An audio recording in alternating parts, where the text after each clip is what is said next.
First at 5. From the University of Florida's College of Journalism and Communications, you're watching WUFT News. Well, there were a few showers earlier today, but it looks like we're starting to dry out. Good evening. It's Wednesday, September 2nd. I'm James Torres. And I'm Jenna Sands. Thanks for joining us. UF forecaster Rebecca Kopelman is in the Weather Center to let us know if we'll stay dry for the rest of the night. Rebecca? Luckily, rain chances are going down. Most of the activity now is confined to the I-95 corridor. Inland areas starting to dry out, so it hasn't been anything out of the ordinary today. And in fact, there was just a shower earlier that tried to move through the city of Gainesville and kind of fell apart over the city. So we are drying out now, and it's not looking too bad over the University of Florida's campus. Our high was 87 degrees. We're still feeling the heat though in some spots. Heat index values in Ocala, 100 degrees. Crystal River, 98, just dropped here in Gainesville down to 94 and feeling like 103, baking out in Tallahassee, but a bit cooler along the East Coast where those showers and storms are. For the rest of this evening, rain chances will be dropping off after 8 o'clock. The East Coast will start to clear out. Temperatures will also be falling down to the 70s across the area. 72 for a low in Gainesville, 75 Ocala, and 71 out in Lake City. And if you're keeping an eye on the forecast for the weekend and you're wondering what Labor Day weekend and the first Gator game day will be like, well, I'll have more on that in my main weather forecast. Back to you. Rebecca, thank you. Well, a new addition to Gainesville is happening downtown, and it's being called the city's next major landmark. Today, the city broke ground on Phase 2 of the Depot Park project. It will feature a play area the size of a football field, a picnic area, and plenty of outdoor grills. To be involved in something like this, and again, to see the transformation that my kids are growing up, you know, I've got a 7-year-old and a 2-year-old, right, or a 1-year-old. He'll be 2 when this is done, and that's what I'm looking forward to, is to leave our impact on the city of Gainesville. About $6 million from federal, state, and regional grants are funding this project. Gainesville officials expect the park to open next year. And early this morning, a crash just south of Mayo claimed 2 lives. During heavy rain, a truck traveling north crossed over into the southbound lane on US 27, causing a head-on collision. The initial investigation shows the crash killed both the drivers that were involved in the impact. However, the investigation is still open. The new food pantry on UF's campus is seeking donations to keep its shelves stocked. The Field and Fork Pantry is a free service for students or for having a hard time affording day-to-day items. After showing your Gator ID at the door, you're able to stock up on some groceries for the week. The organizers are asking for donations of items like peanut butter, canned foods, and toiletries. Yes, anyone can come in and drop off donations here. We're also going to host a lot of food drives all around campus. So if people want to start that up, they can, and they can just bring it to that location, or they can bring it here directly. And in coming months, refrigerators could be added to expand into perishable items. There are also plans to offer classes and cooking upon budgeting. Well, the U.S. Economic Development Administration has announced an $8 million grant for the University of Florida's Innovation Hub. UF matched the grant with $9 million and has 3 years to build the addition. WUFT's Sarah Kimbrough joins us now in the studio. Sarah, what is likely to happen to the Innovation Hub? The Innovation Hub is going to double in size, and these companies are going to be able to have more space to start and grow. The new funding is going to add about 50,000 square feet, which will be able to house about 45 more companies. The Innovation Hub is home to about 60 startup companies. But it's not home to many women. When we first opened the Innovation Hub, I hosted a CEO roundtable for the Assistant Secretary of Commerce, John Fernandez, who flew in from Washington, D.C. for the grand opening. And as I invited the CEOs to meet with him, and as they were going around introducing themselves, I realized I was the only woman in the room. So we decided then and there that we needed to do something to get more women involved. In spring of 2012, the Innovation Hub launched the 10-week program called Empowering Women in Technology Startups. The program teaches women how to write a business plan and how to put together an investor presentation, but lacks mentorship after the program ends. The second phase of the project will solve this problem by including an entrepreneurial women's center with mentors to prepare women for leadership positions. I think more women should be entrepreneurs. Can be. There are lots of them that have great ideas, and I think they need to be nurtured, helped. They shouldn't have to try through tenacity to make it in a man's world, because it's not a man's world, it's a people's world. It's our world, and that includes them. NextGen Biologics is a medical startup company that runs out of the Innovation Hub and has a woman CEO. Joanne Ocampo, the marketing associate for NextGen Biologics, said women are underrepresented in technology fields. I think there's a lot of great talent out there. There's a lot of programs that are out there, and knowing that there's going to be a grant that supports women going into entrepreneurship, it's going to drive a lot more, I would say, inspiration, knowing that there's a resource out there to help support women in business. The ultimate goal is to empower as many women in technology startup companies as possible by helping them solidify their business concept, develop their plan, and create their investor presentation. The Innovation Hub startup companies have created more than 760 jobs and have drawn in more than $50 million in private investment funds. They hope to break ground with the new addition as soon as possible. Sarah, thank you. A man who survived a plane crash says his faith in God and his training as a military pilot saved his life as well as his wife's. Ken McKenzie is recovering at Jackson Memorial Hospital after his plane went down in flames.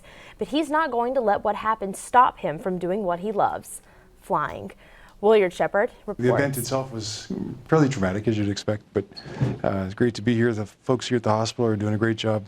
Just, I think the best way to sum it up is grateful to be alive. Ken McKenzie has a ways to go in his recovery from the burns he suffered when his light aircraft went down in the Everglades on Sunday. The aircraft turning into an inferno just after Ken and his wife made their amazing escape. Ken is just fortunate that he's here at all to talk about the moment when an oil pressure problem led to the engine trouble that forced him to land on a levee.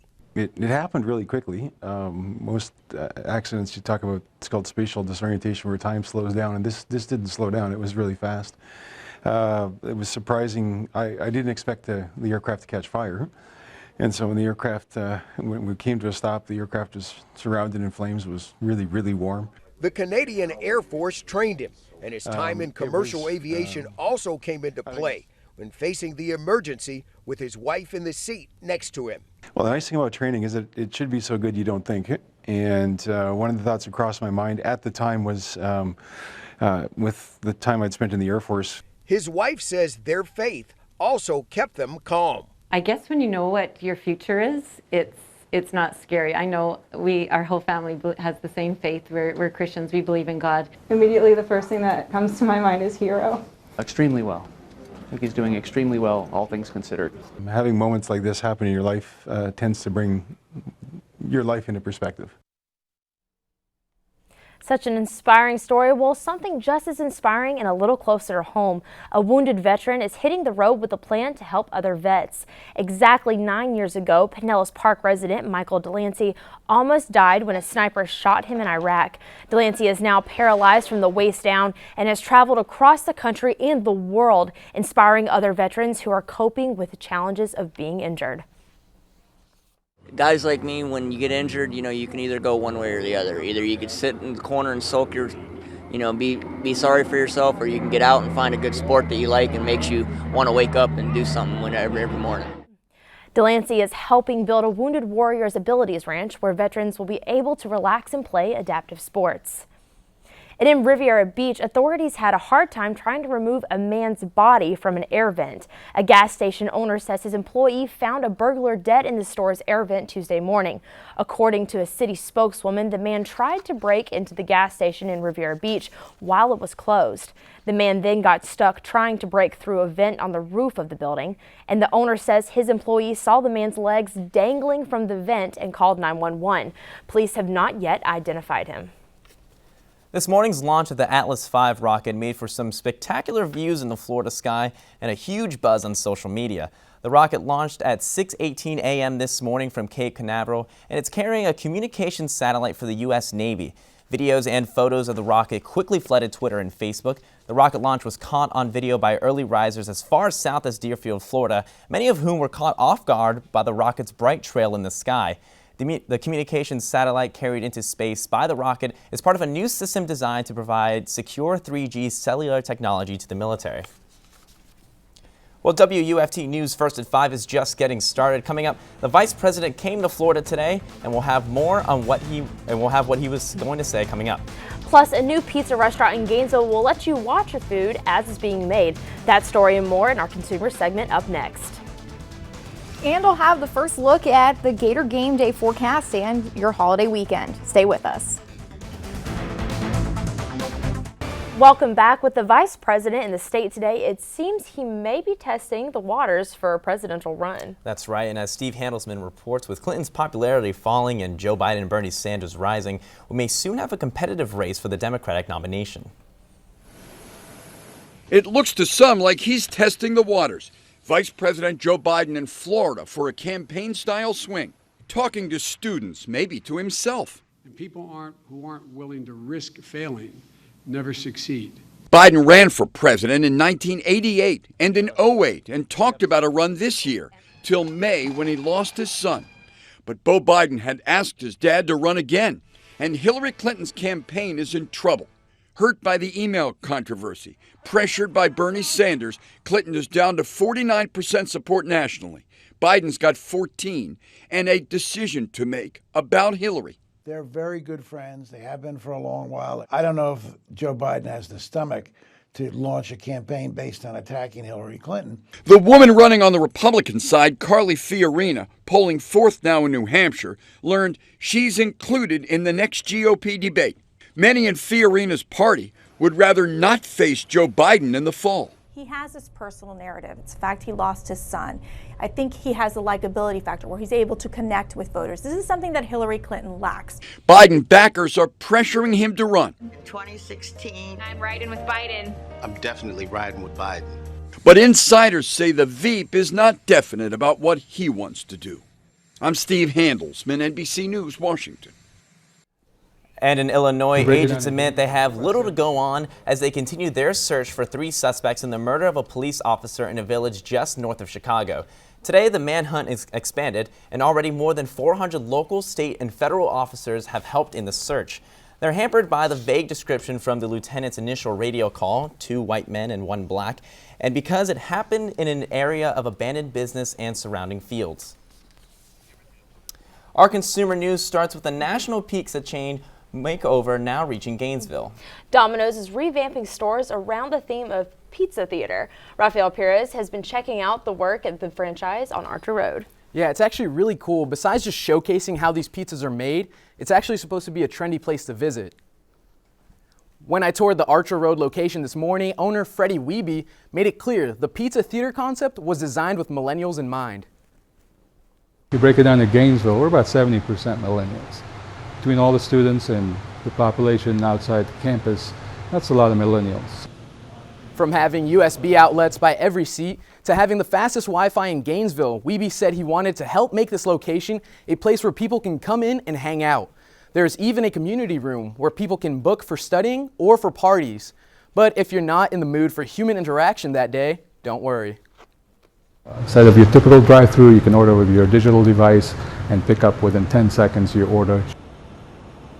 This new app-through is the first of its kind and will allow customers to pick up their pizzas faster than ever. Domino's plans on having all locations converted into this new style by the end of 2017. But if you're not in the mood for pizza, another good option is Chipotle Mexican Grill. This fall, Chipotle will be offering delivery to 40 college campuses though the University of Florida is not on that list quite yet. It's possible that it will be soon. Chipotle plans to expand the service to 100 more campuses in the spring. Chipotle will use the delivery app Tapingo to deliver its food. If you're still driving to Chipotle like most of us, then just remember to lock your car doors, especially if you drive a Honda Accord. The National Insurance Crime Bureau released its list of top stolen vehicles in the U.S., and the Accord was number 1 in 2014. More than 50,000 of them were stolen, but there are little things you can do to prevent that from happening to you. Number 1, it's so simple, but so many people fail to do it. Take your keys with you. Even when you're running into the convenience store to pick up a cup of coffee or whatever, take your keys with you. Now, the Bureau says the number of vehicles that are stolen per year has gone down dramatically since the late 1990s, from a high of about 1.7 million down to about 700,000. Lego has reclaimed its spot from Mattel's world's biggest toy maker. Lego reported strong sales and profit growth in the first half of the year. Sales increased 23% to $2.1 billion, compared with a 5% drop at Mattel to $1.9 billion. Star Wars Lego and last year's The Lego Movie have helped boost the brand as traditional games have struggled to appeal to children who are now playing more digital devices. Lego releases more than 300 new Lego sets a year. It's hoping the second half of the year will also see a lift when the new Star Wars film gets released in December. If you're using a computer-based baby monitor while your child is playing with Legos, you might want to be careful. A report released today says that several of the top internet-connected baby monitors are vulnerable to hackers. The report came from Rapid7 Inc., a cybersecurity firm in Boston. They looked at baby monitors made by 8 different companies, and they found security problems and design flaws in all of the cameras they tested.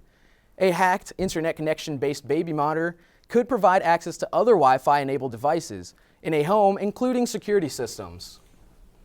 Now, I'm just glad that Legos are making a comeback. When I was a kid, that's all we used to play with. Yeah, I love that they're actually playing with toys and not just playing with the iPads and computers all day. I remember it was all fun and games until Mom stepped on a Lego, and then it was game completely Terrifying, over. always. Raphael, thank you. Well, football will be here in just a few short days, but we're not ready to talk sports just yet. Rebecca Kopelman has your game day forecast to let us know if and when the rain will touch down this weekend. Rebecca? Well, that's the million-dollar question, isn't it? I know we all have our eyes on game day, and there is increased confidence that what happened last year on the first game won't happen this year. I'll get to more on your game day forecast in just a moment. Let's get through tonight and tomorrow. Right now, we're drying out across North Florida, most of the inland areas not seeing rainfall. The activity confined to near I-95, and that'll start to push offshore within the next half an hour. Over the University of Florida campus, things are improving. We had a downpour, tried to move through the city, kind of fell apart right over us. Our high temperature was 87, but some areas still feeling the heat. In fact, it's feeling like 94 in the city of Gainesville, 100 Ocala, and in Crystal River.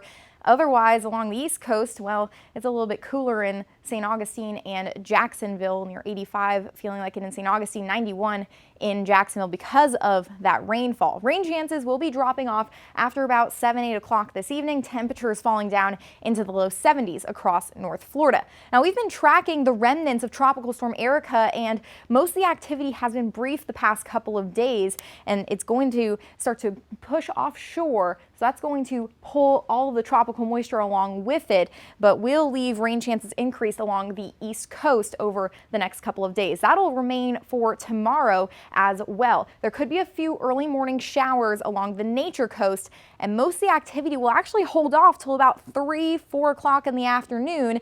Near I-75 and inland areas, most of the activity will be to our south and east throughout the day. Could have a few brief downpours as we have the past few days here in North Florida and in inland areas.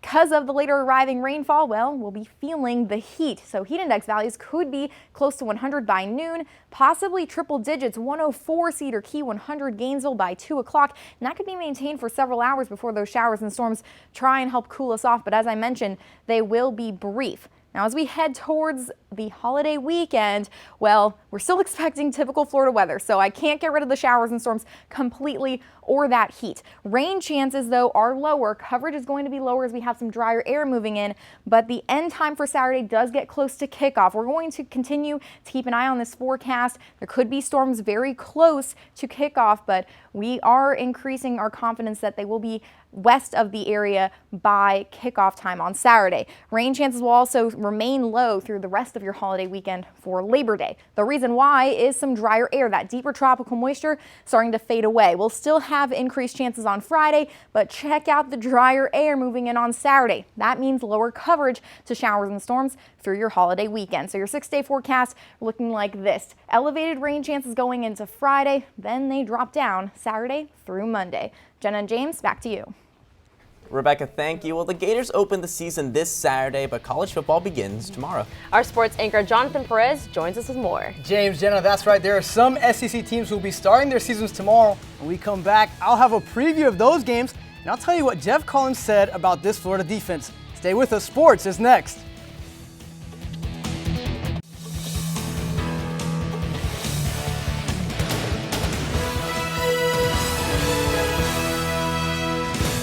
Welcome back to sports. I'm Jonathan Perez. Florida fans will expect Treon Harris and Will Greer to play in Saturday's opener, but they should also expect another top defense from the Florida Gators. Last year, the Gators ranked 15th in the country and 3rd in the SEC in total defense, allowing 330 yards per game. Defensive coordinator Jeff Collins says this group will play hard every single down. Might be the most competitive group of kids I've ever been around. If you put a ball down or you say there's a winner or a loser, there's some kind of competitive situation, these guys just thrive and they shine. I mean, we got like the best linebacker core in the country, man. I promise you, these guys all gonna be better than me. Anzalone, McMillan, Kyle, Jared Davis, they all gonna be better than me. So I'm the least athletic out of all of them, man. So either way, we got a great linebacker core, whether I'm in there or not. Head coach Jim McElwain is scheduled to talk to the media today after practice. Florida football still has 2 more days before they take the field, but there are a couple of SEC teams that will start their season tomorrow night. One of those teams is South Carolina taking on UNC, the Gamecocks. They were 7-6 last year and finished 5th in the SEC East. South Carolina will look to improve on defense this year. They gave up an average of 30 points a game last season. Starting for South Carolina is sophomore quarterback Connor Mitch, who appeared in 2 games last year with 6 completions. The game kicks off tomorrow in Charlotte at 6 p.m. on ESPN. And the other SEC East team opening tomorrow night is the Vanderbilt Commodores when they take on Western Kentucky. Vandy is coming off a terrible season, finishing dead last in the entire SEC, losing every single conference game. The Commodores averaged 17 points a game, were 3-9 overall, and all 3 of their wins came at home. The Hilltoppers, on the other hand, were 8-5 and averaged 44 points a game. Kickoff from Nashville is set for 8 o'clock. In baseball, the Miami Marlins playing some afternoon baseball today, looking to sweep the Braves. We'll go ahead and we'll take it in the 3rd inning. The Marlins, they're up 2-1 until Hector Olivera sneaks one past the infield on this grounder, and it brings in 2 runs to score. The Braves, they would take a 3-2 lead, and that's actually Olivera's first hit in the big leagues. 5th inning now, Fish up 4-3, and Marcell Ozuna, he smashes this one to left field. Bye, baby. It's a 2-run homer, and the Fish, they go on to beat the Braves 7-3, and they sweep Atlanta. A couple of other afternoon games taking place today. Cincinnati taking on the Cubs in Chicago. Right now, the Reds, they're winning 7-4 in the 9th inning, and the Angels taking on the Athletics. They're winning 6-3, and they're in the 5th inning. Also tonight, Tampa Bay Rays will look to sweep the Orioles tonight. Meanwhile, in the NFL, the preseason is almost over, and there are tons of games happening tomorrow as teams play their final game of the preseason. The Dolphins, they'll be hosting the Bucs, and both teams, they're looking for their 2nd win of the preseason. Dolphins quarterback Ryan Tannehill has had a solid performance so far during the preseason. In the 3 games, he's only been sacked once while completing 33 of his 41 attempts and throwing a touchdown in each game. Now, rookie quarterback Jameis Winston, on the other hand, he's been pretty shaky. Although he has rushed for 2 touchdowns, Winston's also thrown 2 interceptions. Tomorrow's game will kick off at 7 o'clock in South Florida. The Jacksonville Jags will also be taking the field tomorrow in their final preseason game when they face the Washington Redskins. The Jags are hoping to bounce back after losing their last game to the Lions 22-17. Blake Bortles, he's looking for another strong start. So far, he has thrown for more than 400 yards and has completed 39 of his 61 passes. Jacksonville going for their they're going for their 2nd win of the preseason while Washington is 3-0. That game kicks off tomorrow at 7:30. James, Jenna, going back to the MLB, the Marlins, they announced yesterday, or multiple outlets are reporting yesterday that Dan Jennings is asked to step down at the end of the season and return to general manager in the front office. Was that a temporary job, him as the manager of the Marlins? What's going on there? Yeah, they really wanted to test that out to see what it was, how he was going to coach this team. He didn't have any experience, so next year they wanted to really find someone who has a lot of experience coming in. All right, let's hope that they know what's best. Thanks, Jonathan. Well, before we go, let's get one last check on the weather. Here's Rebecca. Well, we're drying out in inland areas. Still a few showers and storms near I-95 pushing off into the Atlantic and a few cells north of I-10. Most areas will remain dry for the overnight hours, really for the rest of this evening. Over the University of Florida campus, not bad. Today's high 87 degrees. Feeling the heat, though, a little bit hotter is what it actually feels like in Gainesville at 94 with the heat index, 100 Ocala, 98 in Cedar Key, and 103 out in Tallahassee. So we're feeling the heat, going to feel it for the next couple of days. Through the evening hours, though, the heat will fade away. The sun will set. Temperatures will fall down into the 70s across the area. Overall lows in the low 70s for North Florida. For tomorrow, I mentioned the heat. Well, showers and storms will be late arriving, especially for inland areas. So the heat index by noon could be up to 98 degrees and could go even higher throughout the day. 100 in Gainesville by 2 o'clock, 101 Ocala, and that could be maintained for several hours. Showers and storms likely won't move through until after 3 or 4 o'clock in the afternoon hours. So your 6-day forecast, low coverage of showers and storms tomorrow, increased coverage on Friday, but begins to drop down by Saturday. Could still have some showers and storms during tailgating and before the game. We'll help you dodge those drops at ufweather.org. Back to you. Rebecca, thank you. And thank you at home for watching WUFT News First at 5. We'll see you again tomorrow. But WUFT is always on at WUFT.org. And here on WUFT TV, BBC World News is up next, and the PBS NewsHour is coming up at 7 o'clock. Good night.